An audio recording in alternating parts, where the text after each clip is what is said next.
Pemirsa, Ketua DPR RI Puan Maharani membuka rapat paripurna DPR RI ke-1 masa persidangan pertama tahun 2024-2025. Dalam pidatonya, Puan mengingatkan bahwa APBN berasal dari uang rakyat sehingga harus dimanfaatkan sebesar-besarnya untuk rakyat.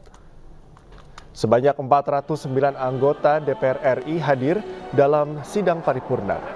Ketua DPR RI Puan Maharani membuka sidang. Dalam pidatonya, Puan menyinggung kondisi APBN di ujung pemerintahan Presiden Jokowi yang menurun cukup dalam. Namun Puan tetap memberi apresiasi karena Indonesia masih bisa mempertahankan angka pertumbuhan ekonomi di angka 5%. Selain itu, Puan mengingatkan APBN berasal dari uang rakyat sehingga harus dimanfaatkan sebanyak-banyaknya untuk kepentingan rakyat. Jangka panjang nasional tahun 2005-2025, yaitu Presiden yang sedang memerintah pada tahun terakhir pemerintahannya diwajibkan menyusun rencana kerja pemerintah untuk tahun pertama periode pemerintahan presiden berikutnya.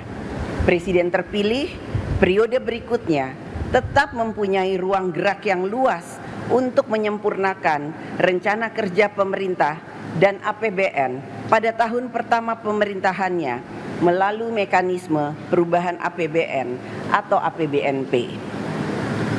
Tahun 2025 merupakan tahun pertama dari pemerintahan baru, sehingga pemerintahan baru tersebut memiliki program-program yang sudah harus dijalankan sejak tahun pertamanya.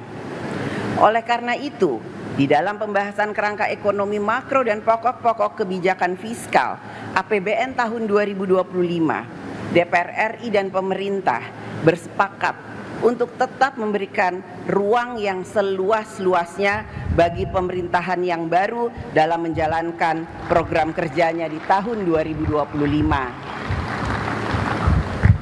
DPR RI bersama pemerintah telah melakukan pembahasan dan menyepakati kebijakan ekonomi makro dan pokok-pokok kebijakan fiskal APBN tahun anggaran 2025 yang menjadi dasar penyusunan nota keuangan dan RUU RAPBN tahun 2025 beserta nota keuangan yang akan disampaikan oleh Saudara Presiden. Dana APBN berasal dari uang rakyat. Oleh karena itu, belanja negara harus lebih banyak dialokasikan dan efektif dalam memudahkan rakyat dalam mendapatkan pelayanan kesehatan, pendidikan, memperoleh pemberdayaan ekonomi, membangun sarana dan prasarana dalam mendukung kegiatan ekonomi rakyat, dan lain sebagainya yang pada pokoknya adalah penerima manfaat belanja negara adalah rakyat.